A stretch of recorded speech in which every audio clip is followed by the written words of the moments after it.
आणि या बातम्यांनंतर पुन्हा एकदा थेट दिल्लीमध्ये जाऊया। भाजप मुख्यालयात एक जोरदार सेलिब्रेशन भाजपचं होणार आहे, जिकडे प्रमुख नेते मंडळी पोहोचलेत आणि अर्थातच प्रतीक्षा आहे ती पंतप्रधान मोदींची। केंद्रीय मंत्री अमित शहा पोहोचलेले आहेत, राजनाथ सिंग पोहोचलेले आहेत, जे.पी. नड्डा पोहोचलेले आहेत आणि अर्थातच प्रतीक्षा करण्यात येते पंतप्रधान मोदींची। बिहारमध्ये ज्या पद्धतीने भाजपने कामगिरी करून दाखवली आहे, एनडीएने जी कामगिरी केली आहे, 200 पार जाण्याचा पराक्रम त्यांनी केलेला आहे आणि या पार्श्वभूमीवर आनंदोत्सव बिहारचा कामगिरीचा करण्यात येतो। जोरदार तालियों के दसवारा माने गृह मंत्री जी का अभिनंदन करिए जोरदार। दरम्यान या सगळ्या बिहारच्या निकालानंतर विविध प्रतिक्रिया देखील येतात। असदुद्दीन ओवैसींची प्रतिक्रिया आली आहे, बघूया। नहीं, इतना जल्दी कुछ बोल नहीं सकते। जब सही वक्त आएगा उस वक्त कुछ मैं अपनी राय का इजहार करूंगा। मुझे अपने पार्टी के जिम्मेदारों से मशवरा करके ये फैसला लेना पड़ेगा। अभी तो बहुत जल्दी है, कुछ नहीं बोल सकता हूँ। महागठबंधन की जो नजर जिस तरह आप देख रहे हैं सर, आप उसको किस वजह से पहले से देखते हैं कि कहां पे महागठबंधन की क्या यहाँ पे उन्होंने अवैध फैक्टर का यूज करना चला। आरजेडी के तेजस्वी यादव ने आपको एक्सपीरियंस भी कहा था और फिर 18% मुसलमानों को रखते हुए नाम सीएम के नाम ना देना, तो क्या ये तमाम जादू बेकार चला गया वहां पर? अब जाहिर है वो अपनी शिकस्त का तज्जिया करें तो उनको पता चल जाएगा बहुत से चीज़ों का। मगर ये हमको नज़र आ रहा था। यहाँ पर कई ऐसे सहाफ़ियाँ हैं, इन्हों बाद में आप ऑफ द रिकॉर्ड पूछ लो उनसे, मैं उनको क्या बोला था, कितने सीट आएंगे एनडीए को। तो ऐसे कई हमारे सहाफ़ी दोस्त हैं, हमारे दोस्त हैं। मैं सबसे एक एप्रीहेंशन का इजहार कर रहा था कि देखो ये लोग इस तरह आगे बढ़ रहे हैं। तो बड़ी अफसोस की बात है कि मेरी बात जो मैंने करा था वो सच हो गई, जिसका खदशा था मेरे को। तो अब ये उनको सोचना है कि क्यों वो लोग बीजेपी को नहीं रोक पा रहे।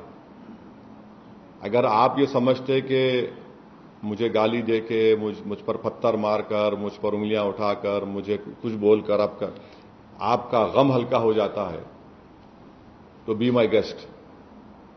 मगर अगर आप वाकई में कुछ कोर्स करेक्शन करना चाह रहे, अब जैसा मैं सुना अखिलेश यादव का स्टेटमेंट आया, उन्होंने बोले एसआईआर की वजह से।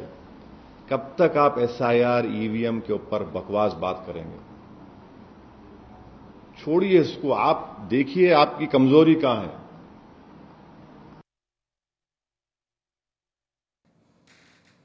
तर एमआयएमचे नेते असदुद्दीन ओवैसींची ही प्रतिक्रिया आलेली आहे आणि त्यांनी आपल्या भावना व्यक्त केल्या आहेत। या निकालावर आत्ताच जास्त काही बोलणं हे उचित ठरणार नाही असं त्यांचं म्हणणं आहे। मात्र त्यासोबतच ईव्हीएम आणि अन्य बाबींवर बोट ठेवण्यापेक्षा आत्मपरीक्षणही गरजेचं आहे असंही त्यांनी म्हटलेलं आहे। तर तिकडे बिहारमधल्या विजयानंतर आता भाजपचा विजयोत्सव, आनंदोत्सव बघायला मिळते दिल्लीतल्या मुख्यालयामध्ये, जिकडे प्रमुख नेते मंडळी, वरिष्ठ मंत्रीगण पोहोचले आहेत आणि आता पंतप्रधान मोदींची प्रतीक्षा आहे।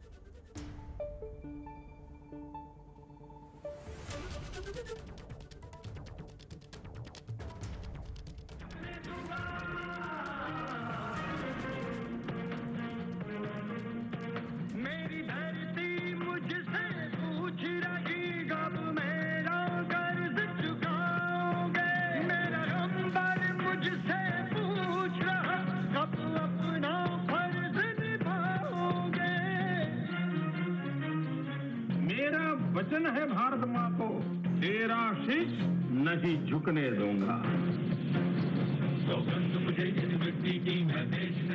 समाज में एक ऐसा चेंज जो माननीय मुख्यमंत्री जी बिहार में जो लेकर के आए, लड़कियों को सेफ महसूस कराना और लड़कियों को जो रिप्रेजेंटेशन मिलना चाहिए उस चीज़ को लेकर के, मतलब महिलाओं के लिए जो उन्होंने काम किया है, इसने मेरी जर्नी को आसान बनाया। और जितना नरेंद्र मोदी जी को लोग प्यार करते हैं, ये पूरी जर्नी में मुझे बहुत राहत मिली। आम्हाला भाजपचं शिकून सत्तेवर यायचं नाही। आम्ही भाजप जे काही करू सत्तेवर येतात ते आम्ही काँग्रेस म्हणून करणार नाही। आमचा वैचारिक लढाईचा आणि वैचारिक संघर्ष ही असणारी आमची भूमिका आहे। आम्ही सत्तेसाठी आसूसलेले नाही, आम्ही विचारांची कास कधीही सोडणार नाही। बचेंगे तो और लढेंगे ही असणारी आमची एकंदरीत बाणा आणि भूमिका आहे।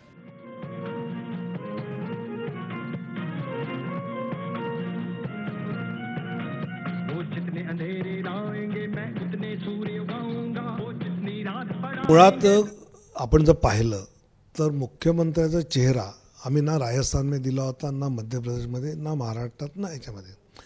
पण दुसऱ्या बाजूने हा विरोधकांचा डाव होता की नितीश कुमार आजारी आहेत असं म्हणायचं आणि याने आजारी माणसाला मुख्यमंत्री बनवलं बघा आणि विरोधात कॅम्पेन करायचं. हा त्यांचा डाव यशस्वी होऊ नये म्हणून ज्यांना मेसेज जायला पाहिजे त्यांना आदरणीय अमित शहानी आपल्या मुलाखतीमध्ये स्पष्ट सांगितलं की ते CMसाठी वेकेन्सीज नाही आहे. वेकेन्सी होते कधी जे स्वतःहून कोणी सोडलं तर. त्यामुळे आता वेकेन्सी नसताना आम्ही वेगळी नाव घोषित करायची गरजच नव्हती. है देश मेरा, पर जाग रहा है देश मेरा. हर भारतवासी जीतेगा, हर भारतवासी जीतेगा. भाजप इतर पक्षांना संपवतं वगैरे खोटं आहे. म्हणजे आमच्या ज्या ज्या राज्यांमध्ये आघाड्या झाल्याचं पाहिलं, उत्तर प्रदेशमध्ये आहेत ते पक्ष तसेच आहेत. त्याच्यामध्ये आम्ही दक्षिणेमध्ये कर्नाटकमध्ये युती आहे तसंच पक्ष आहे, त्यात काहीच अडचण नाही. आंध्र तेलंगणामध्ये सुद्धा आम्ही युतीमध्ये आहोत, तिकडे तसंच आहे. महाराष्ट्रामध्ये ज्यावेळी खूपच जागा BJPच्या आल्या त्यावेळी तो केंद्राने घेतला निर्णय होता. त्यामुळे आम्ही काय संपवतो हे म्हणणं पूर्ण खोटं आहे.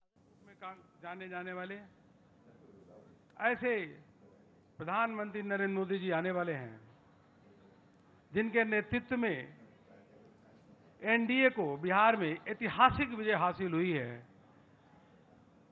हम सब अपने नेता का अभिनंदन करने के लिए, स्वागत करने के लिए यहाँ पे एकत्रित हुए हैं. हम अपने नेता को सुनने के लिए आए हैं. कुछ ही समय में प्रधानमंत्री जी आने वाले हैं. नारा लगाओ, मोदी मोदी मोदी मोदी मोदी मोदी मोदी मोदी मोदी मोदी मोदी मोदी. ABP माझा, उघडा डोळे बघा नीट.